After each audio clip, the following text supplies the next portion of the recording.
Welcome to Technology Tuesday, presented by American Public Guardians Association. Representing some sort of authority that you're afraid of, who's not afraid of the IRS, right? So similarly, spam and phishing and stuff like that, which we'll talk about a little bit more in this presentation. Piggybacking is another one.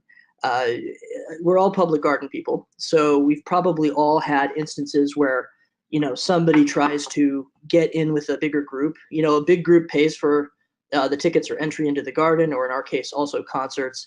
And somebody tries to follow that group to get free admission. We deal with that in concerts all the time, every year. So that's what piggybacking is, but it's a confidence trick, right? Like, oh no, I'm with these people, and then they go on. Public information, there's a lot of public information out there that social engineers will gather and try to use against you, whether it's through a phone call or an email or whatever. They could say that they're a lawyer calling, or somebody from the court calling about let's say your divorce, if it's public record, using that information against you to try to get other stuff from you. Paying by check from an overdrawn account with that ID worth of forgery. You write the check, you hand it to the people, knowing that they're not going to check or cash it for days.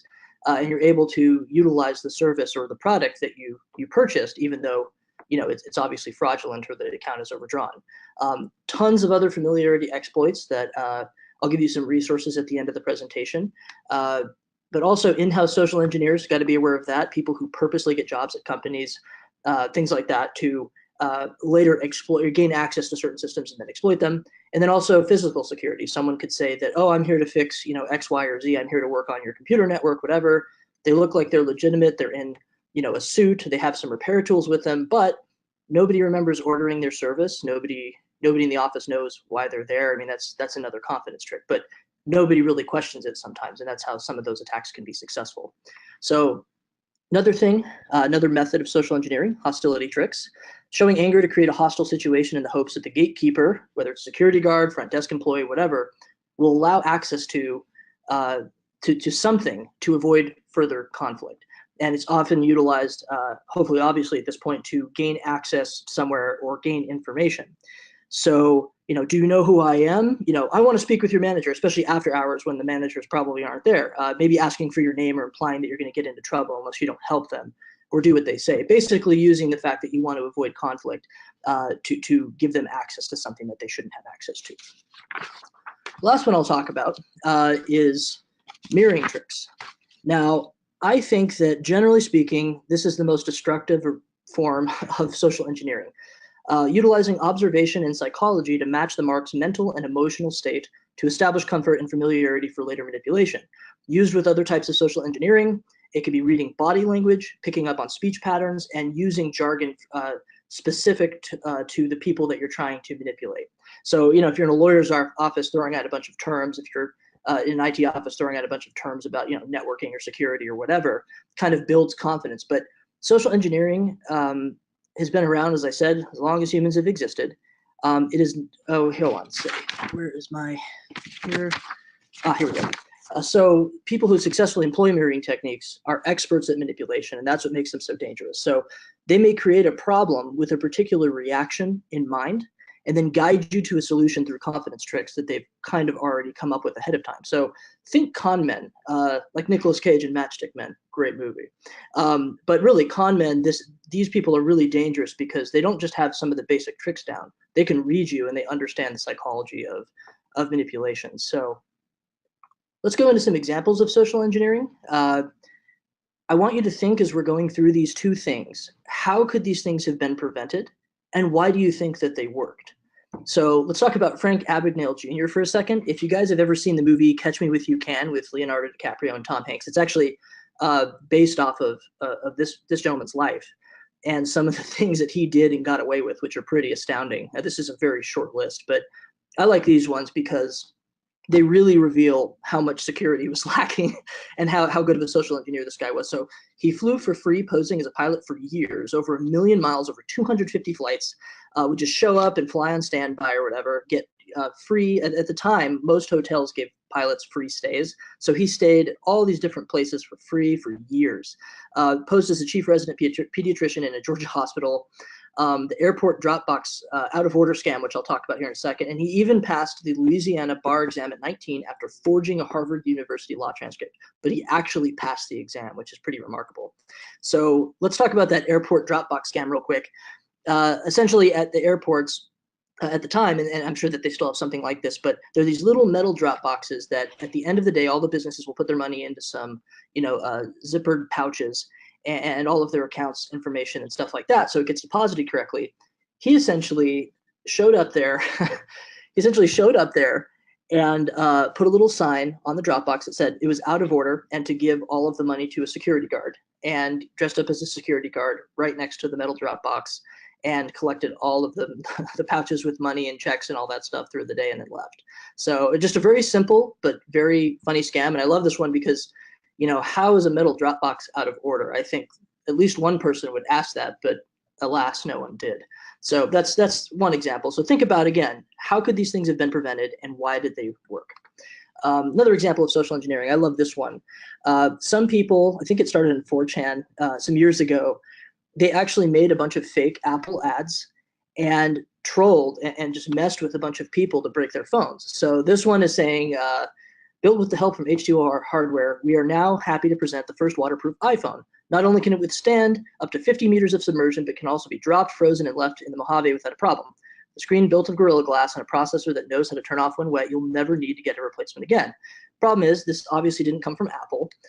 Well, maybe not obviously at the time, but what happened is Apple and these customers had to deal with tens of thousands of iPhones that people had submerged in water to test this feature. So yeah, totally not cool. I don't think the people who did this gained anything except for amusement, but it's still nonetheless a form of social engineering. I like this one, Scam Dunk. So they basically said that this new Apple service, AirDrop, which pertains to transferring files between mobile devices and your phone and your computer with dragging and dropping after it's been paired, they basically said that it prevents the iPhone from getting any falling damage.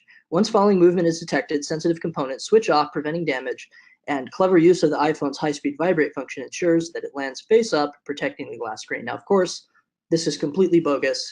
But a lot of people fell for it and threw their their iPhones on the ground and damaged them often beyond repair to test this feature, which of course didn't actually exist.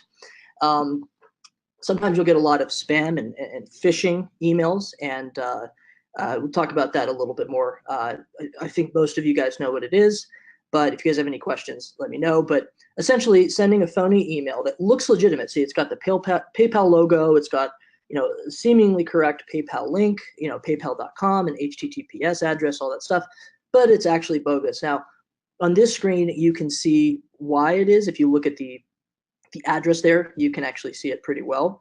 But up at the top where it says service at PayPal, but it's actually just some random email at PayPal. But when you click on this link, it takes you to a site that also looks like PayPal. But if you look at the top, the address is elixxx52.web.a+.net. It's not a PayPal address. And also, I add this more for the IT people in the group, but when there's not an S at the end of HTTP in a web address, you should never, ever enter any personal information in there because it's not secured. So, but again, using a confidence trick, this email looks legitimate. PayPal needs me to enter my username and password for some reason. So used, again, to get stuff from you. So we'll also talk really briefly about the Sony Pictures hack in 2014. There were a lot of sensitive emails that were leaked, personal and confidential information about both the employees and a lot of people in Hollywood, including actors and actresses, was released. There were unreleased films that were taken and then released. There were social media accounts that were compromised. The hackers claimed, this is unconfirmed, but they claimed that they stole over 100 terabytes of data. And the thing that's most important about this hack, without even going into all of the details of it, because I could talk about that forever, it was successful only because of social engineering. Phishing and malware emails facilitated further setup and attacks. So it was actually a series of things of employees entering information where they weren't supposed to be, downloading things to their computer that they shouldn't have been, that allowed these people to set up the attack and see it through and carry it out successfully. So yeah, there were some problems with event logging and stuff that Sony definitely, especially their IT group, could have done better. But I want to emphasize the point that a lot of these things that happen, it's IT really cleaning up the mess, or people falling for things that they shouldn't. So we all want to tell strangers our life stories and share our empathy and sadness with and vent to other human beings we don't know. This is how we make friends. It's a natural human instinct, but we need to stop that. No, I'm kidding. We need to be more careful. So I'm going to give you guys a few simple tricks to combat social engineering, but the last one down there is to educate yourself further. But stay in a formal mindset around strangers. Don't divulge or never unnecessarily divulge information, whether it's about you or your company. Even if when you're getting to know a person, you just never know. You got to give it more time and build some more trust. Training is important. Training people to recognize and combat against social engineering attacks. Customer service is important. When somebody goes somewhere they're not supposed to, you can say, "Excuse me, sir, can I help you?" And then try to communicate and get verification that they are who they say they are. Be cautious, skeptical, and vigilant. When in doubt, ask questions, ask for credentials, and ask your colleagues who might know something that you don't.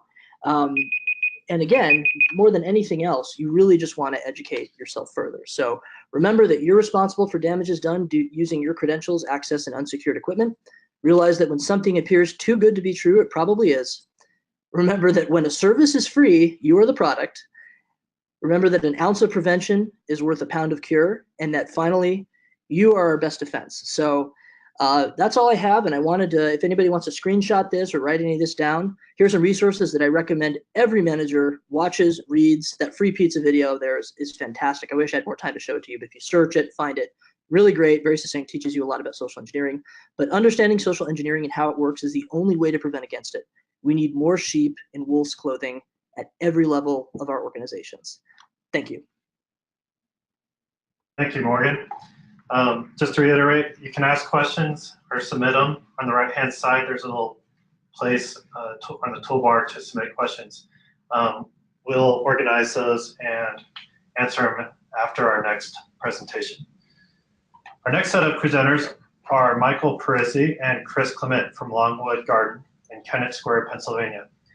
Michael has over 20 years of experience in IT management in not-for-profit and academic institutions. Michael's role at Longwood Garden focuses on IT leadership and strategy, information systems security, data management, enterprise systems, critical infrastructure, and user support. Michael earned a Bachelor of Science in Computer and Information Science and Master of Science in Information Systems and Technology Management from the University of Delaware. Michael is presenting with Chris Clement, also from Longwood Garden. With over 20 years of experience in systems management and IT, Chris's role at Longwood Gardens focuses on secure implementation and management of technology infrastructure and business systems. Chris earned a Bachelor's of Music and Master's of Science in Information Systems and Technology Management degrees from the University of Delaware. Thank you, Michael and Chris. Good afternoon, everyone. I'm Mike Parisi, and I'll be starting the presentation. Here's our contact information, and we will show that again at the end for any personal questions you have about how we might have implemented any of our particular technology. We have pulled out the technical details of the products we're talking about just for security purposes, but we'll be more than glad to go through any particular information on the products we're using or how we've implemented them on a one-on-one basis, offline.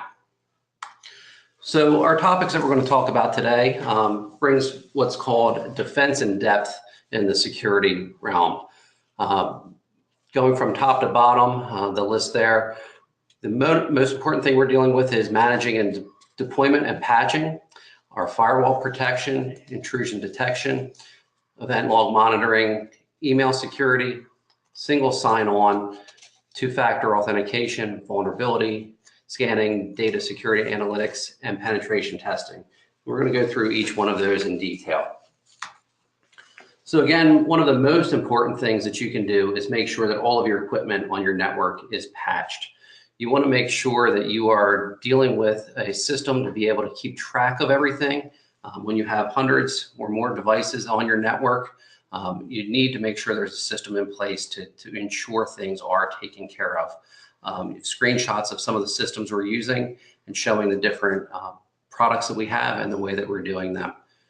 So we're able to manage devices remotely, whether you have workers that are traveling across the world or working from home. Anything that is a device that is on your network or connected remotely to your network, we're able to make sure that they keep the most up-to-date patches on their machines. And then one of the other important things is to be able to report back that they are up to date and be able to document for your management that you're making sure your network is secure. So these excuse me, the previous slide and this slide both give a little insight into how we can quickly and consistently deploy machines from a series of base images that we can keep updated. So our desktops, tablets, point of sale systems, public workstations are all deployed from these base images. Ensuring consistency helps when troubleshooting problems and when testing new systems. And just like we can manage the deployment of systems, we can also manage the deployment of applications. On this slide, you can see the deployment of an Adobe Flash Player update, and that's an application that's a hacker favorite. This system also produces reports which are useful in auditing software and reconciling licenses so that we can be sure that we're complying with regulations.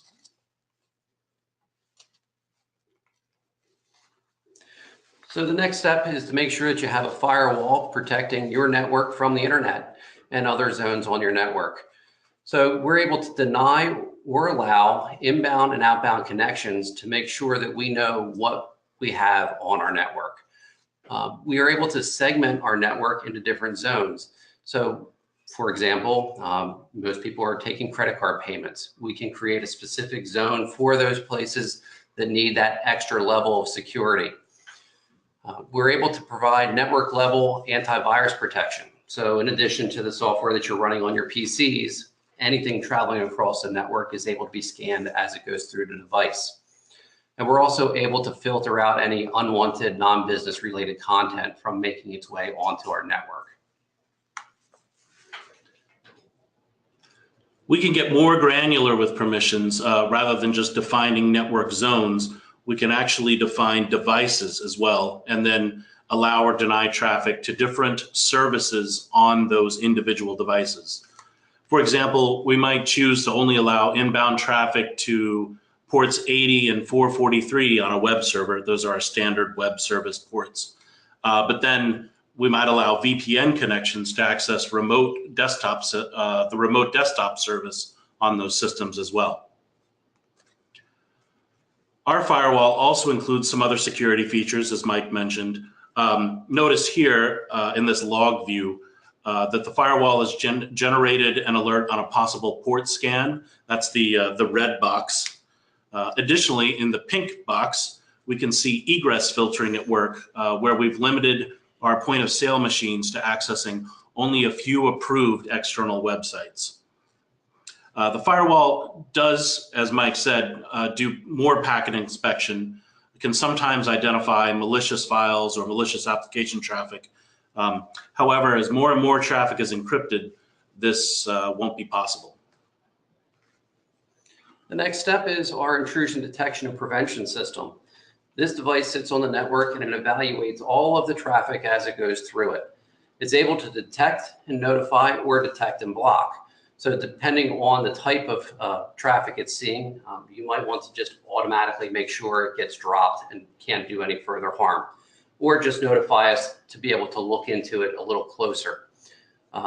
We're able to block outbound malicious destinations. So if you accidentally browse someplace with a Google search that's going to a bad location, it's able to determine that you really shouldn't have gone there and prevent you from accidentally making a mistake that could be dangerous on the network. We're also able to check for scanning attempts and block those exploit attempts. You'll see a little chart there showing what's happened over the past 24 hours, showing the exploit attempts and denial of service attempts. So this device sits inside the firewall in our network, and that way we can monitor both internal and external traffic. We felt it was important to monitor our internal networks since we have so many endpoints and so many different networks, including multiple wireless networks. Here on the screen, we have an example of a notification message. Messages can be prioritized by attack type or by the hosts involved. For example, anything unusual detected on the server subnet, certain wireless networks, or the PCI network, rather than just generating an email, it generates SMS messages and even phone calls to a staff kind of priority tree to alert us to any problems. When you have a large network, it's important to have automated systems to be able to monitor your event logs. This system we're looking at brings all of our security logs together, and it provides alerting and the ability to provide response when there is an item that comes up that needs attention. It also is able to automate things to be able to tell us when we need to look closer into a particular problem. In general, we always want to see green on this screen. The next thing is email security. So we use a product that sits on our network, and it's basically at the gateway. It enables us to protect against viruses, spam, and denial of service. So basic virus protection sees the pattern, blocks it. Spam protection, we're able to block significant numbers of potential spam messages from even making it into a person's inbox. If you look at some of the statistics down there, you'll see the total numbers there, which are extremely high. And then denial of service, it's able to rate limit if there is some type of extreme number of items coming in that are trying to come in successfully, and it sees too many of them, it will slow them down to keep the systems from being overwhelmed. Mail spooling, if something were to happen to our main mail system, the email security gateway can queue all of that inbound mail and hold it for delivery until we were able to get our mail system back online. And the last one is outbound filtering. So for example, if someone were successful in a phishing campaign and was able to gain access to send email out, this system checks our outbound mail to make sure it doesn't look like it's spam messages going outbound, and it will block those, protecting our brand. The next piece is single sign-on. Single sign-on, or SSO, is important for a few different reasons. It's a way to be able to centrally manage all of your accounts, whether they're on-premise or in the cloud. It gives you one username and one password, which is managed by our organization, and those credentials never leave our servers. So even if it is a cloud-hosted product, we control the password policy, resetting the passwords, disabling the passwords, and they are stored locally. The next piece is sort of tied into SSO, and it's called two-factor authentication, or 2FA. So this is an additional step. In addition to just that password, which that gets you into your system, the second factor is something you have. In our case, a smartphone. When you log in to a system using two-factor, it will prompt you for that second factor. You will be able to click send me a push, and on that you'll get the screen on your smartphone that you see on the right. And when you click approve, it's now validating that you've put the correct password into the system and you've accepted it on a device which you have in your possession. So that really does keep you from having a password breach, or protects against phishing as well. So the next piece would be vulnerability scanning. So you have all of these different protections in place. You need to be able to check things. So we're able to use network devices to scan for known security flaws. It's a tool for both our internal and external network access. So we make sure that things that are inside only are protected, things that are available outside are protected. And then we're able to detect devices and servers software to make sure that they're properly configured.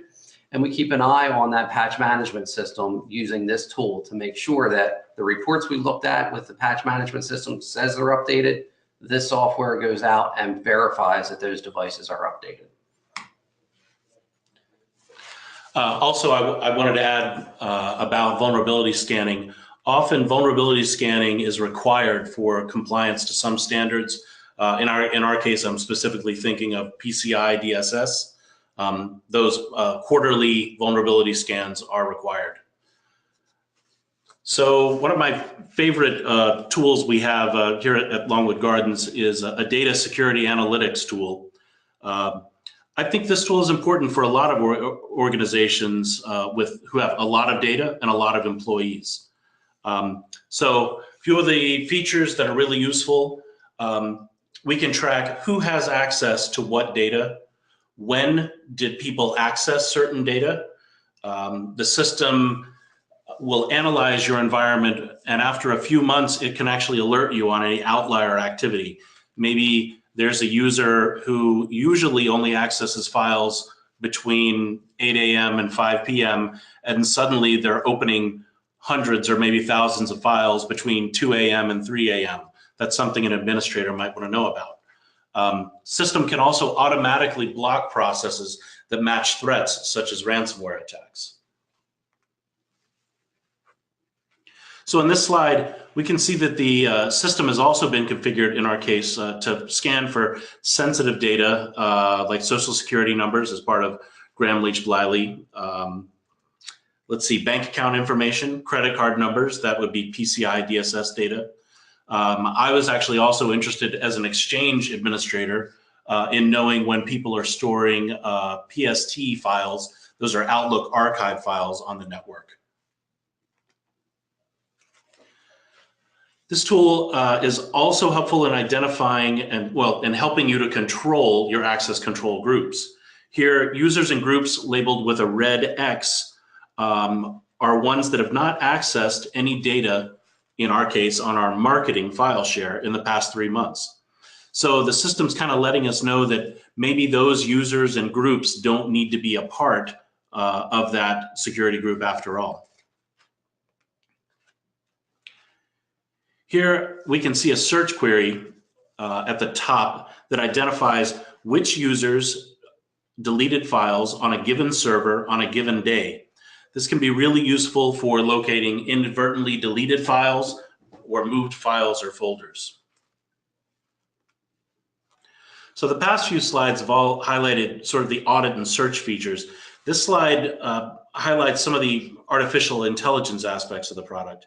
You can see in the example how this system can watch for unusual events. One task it monitors for, number 17, is the abnormal number of lockouts across administrative accounts. So if it sees a bunch of account lockouts across administrator accounts, that's a signal that perhaps someone's trying to brute force, to guess passwords for admin accounts. And maybe that's something we want to look into. Another event shown here is the system is watching for a significant number of idle files opened. That can attempt at a user's attempting to locate data they don't have access to, but typically don't use. I'm sorry, data they do have access to, but don't typically use. Maybe they'd like to take that data off-site. One of the tasks not shown here is the one that watches for a high number of files being opened and written to in a very short period of time. This is the type of behavior we could expect from ransomware or cryptoware. In this case, if our system sees this happening, it'll use a PowerShell script to disable the user's account immediately and then remote shut down their machine. Then it generates a report sent to IT to look into the problem. So hopefully we can really limit the impact of a ransomware or cryptoware attack. And our last topic is penetration testing. Pen testing is important because it allows a second set of eyes, a well-trained security professional, to examine your security boundaries for vulnerabilities that go beyond simple exploits. Pen tests are usually multi-day processes that can include on-premise and remote testing. They'll be looking at system vulnerabilities, network vulnerabilities, on-premise physical security. They'll even attempt, they can even attempt social engineering. Pen testers typically work with you before they start to create what's called a rules of engagement document, and that specifies what links they'll go to, what exactly they're going to test, and often, as importantly, what should not be tested. After the test, the security firm will write a report on what they found and offer recommendations for remediation. So this slide includes part of Longwood's last year's pen test report. This time, the testers used a DNS hijack style attack to prompt for a username and password anytime an employee mistyped a website address. Say they meant to go to longwoodgardens.org, but instead of org at the end, they typoed and typed ORH. And a lot of people wouldn't notice that right away. Well, the pen testers put a device on our network that would pop up a login box rather than just generating an error, and prompted the user to enter their username and password. And a lot of people did that without thinking too much about it. So in this case, they were able to harvest some credentials for legitimate users. Luckily for us, the username and password they harvested wasn't a privileged account, so they weren't able to use it to do very much damage. Another note about pen testing, like vulnerability scanning, it's often something required for compliance with established standards, again in our case, PCI. So that wraps up our defense in depth strategy and the different types of products we're using to protect our network and systems here at Longwood. Again, due to the nature of security, we don't have the actual products out there or the way they've been implemented. So if you have any questions, feel free to reach out to me or Chris, and we'll be glad to go through with you in more detail. Thank you. Thank you, Mike and Chris. So now we're going to open it up to questions. If you have any questions or comments, please use the question or chat window on your right-hand side of the GoToWebinar toolbar.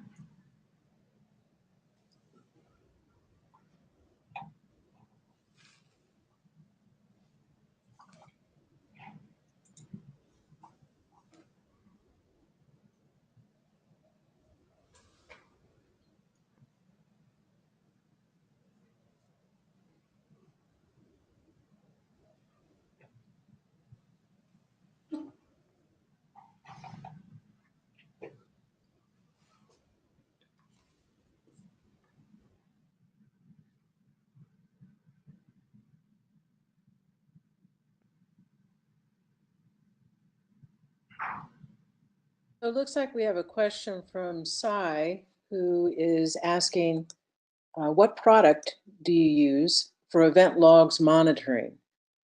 And I guess this is a question for Mike or Chris. Yeah, we're fine with answering that one. We're using SolarWinds. We also do a little bit of just syslogging and a little bit of log shipping with Windows, just Windows kind of standard event log, remote event log monitoring, I think it's called. Yeah, I could talk more about that offline if you'd like. Great, thanks, Chris. And the next question, any thoughts on two-step verification? Have you implemented this? We have it in certain areas for access to different segments of our network and different products, with plans to roll it out more comprehensively in the near future.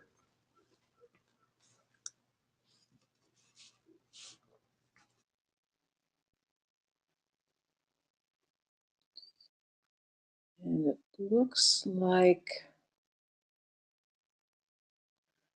Ken has a question for Mike. What would you recommend focusing on if you could only focus on one thing?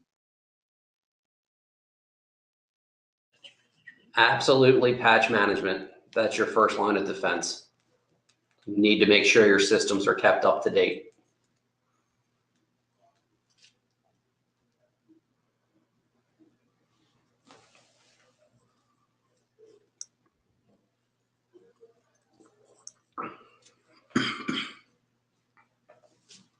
And another question for Mike and Chris. This is from Steve. With tight budgets, is this mostly freeware or purchased? Are appliances used? And how do you keep them updated? Well, all of the above.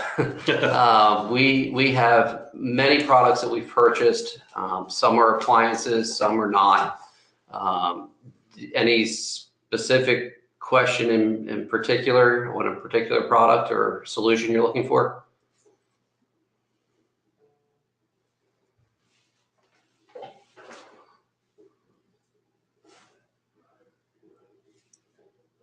It might be easier for Steve to answer if he had the mic. Ken, can you give Steve the microphone? Hello? Hi, Steve. Yes.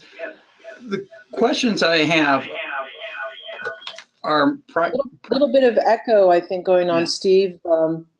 I just took you off you. I just took you off the speaker. Yeah. Thank you. All right. Yeah. This is more in regards to, I'm getting a lot of echo here too with this.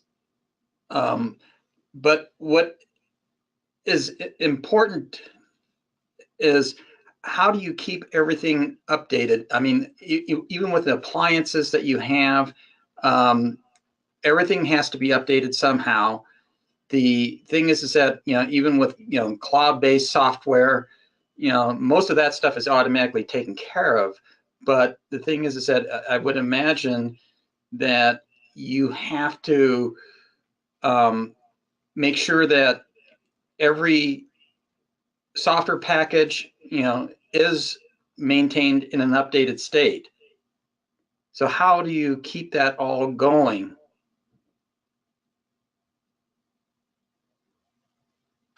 Well, I'd say you'd want to look at your, you'd want to kind of, you'd start with, desktop operating systems. You could use Windows Software Update Services for that, WSUS. Which is free. Which is free and includes some reporting features as well. That way you can kind of see where patches are being applied and where they're not being applied. So that would be for your desktops and servers. If you're using a Windows environment, I believe those tools exist in the Linux space as well. And again, when you have standard, deployments of those systems, I think that's made even a little bit easier. As far as networking equipment, switches and routers, that definitely can be a challenge. I think that requires a little more administrative overhead as far as scripting, testing those updates before you roll them out. For software updates, that's, I think for software updates, you'd have to look at the vendor to see if they have some sort of update mechanism. Perhaps that's part of your decision on whether to purchase a particular software package, one or another. Does one sort of lend itself to being updated more easily? And then you could look into the commercial space for products that take that burden on for you, but then you're paying for it, which is the route we chose to do due to the size of the network and the complexity, just to make sure things are dealt with.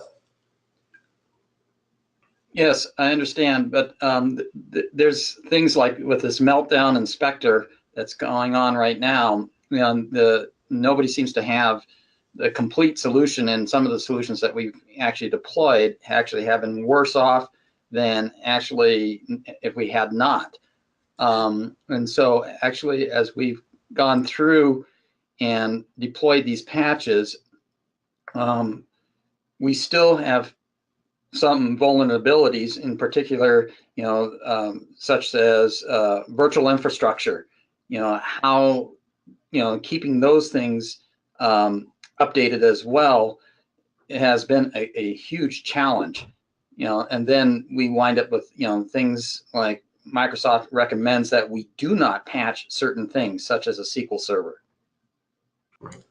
So I'd say, like, for Meltdown Inspector, especially in regards to virtualized environments, I know the Meltdown Inspector each offer, those vulnerabilities kind of offer the ability to sort of jump, right, virtual systems and monitor or steal information from other virtual machines on the same host. If you're running kind of all the virtual machines that are on your hosts, maybe that's not an immediate concern. Definitely another point with Meltdown and Spectre is that it's sort of an unprecedented mess, isn't it? I mean, compared to other vulnerabilities, I've never seen so much. Oh, this is how you fix it. Oh, just kidding. Oh, no, now this is how you fix it. Oh, but that might cause problems. And I mean, it truly has been special and terrible. Agreed. So it looks like Morgan also has an answer to this question. Morgan, I'm not sure if everyone could see your response in the chat. Do you want to go ahead and talk about what you mentioned there?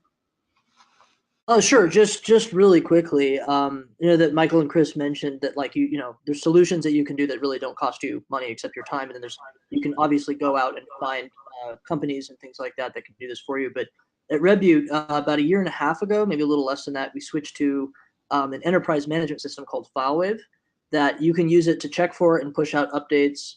We push out all of our programs, all of our updates, specific user profiles and stuff like that, and it works for Windows, Mac OS, iOS, and Android. So an enterprise management system can take care of patch management, and I completely agree with Michael and Chris that is definitely like the number one thing you can be doing to protect it. But anyways, if you guys find like an enterprise management system, if you're mostly a Mac shop, I do recommend FileWave still. But there's things out there like Casper that you can use that are Mac OS specific. There's Windows specific ones out there, but I would say definitely give FileWave a look. And if you guys want to talk about that more, just hit me up after. But that's all I had to say. That's great. Thanks, Morgan. Sai has another question. What approaches have you taken to combat social engineering threats? I guess anyone can take that. I can start with that one, or just real quick, and then I'm sure that Michael and Chris have stuff. But we actually give training about yearly to the entire garden for just general security threats, and it includes social engineering in there, like recognizing it and stuff. We coordinate with our visitor services department, and also to a lesser extent development and people on the concert crew, and the volunteers that help us during concerts to ensure that they're trained to know that, like, hey, if somebody's trying to get past you with like a ticket that doesn't scan or something, you send them here. So training is a big part of it. And then starting this year, we're going to be all new employees are going to have a training from IT that talks about security and social engineering, just in case they missed it in our all staff meeting. But I think training and customer service, training and customer service training, both for social engineering and more generally customer service, are very important things that you can do to get people to kind of recognize the threats, or at least have some sort of idea of what they do if somebody says, hey, I want to speak to your manager, and it's after hours and the manager it isn't there. Like, what do you do? So that's what we do. We just do training and stuff like that. So that's all I have.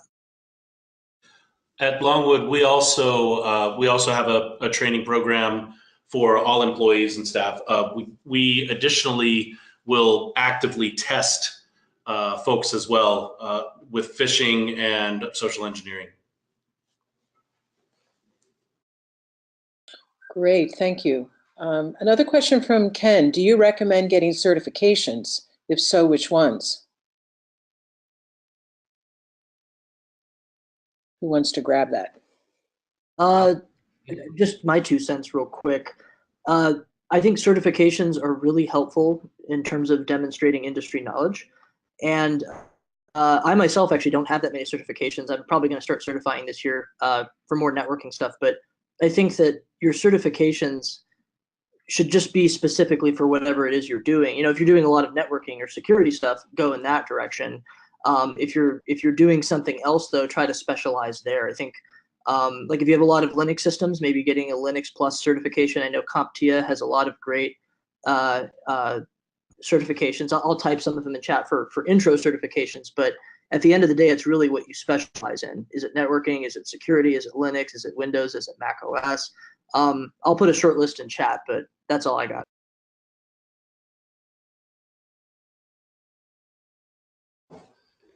Mike or Chris, anything to add?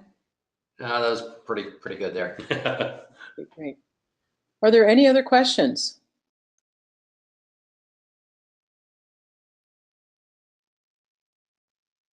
I hope I didn't miss anyone's posting.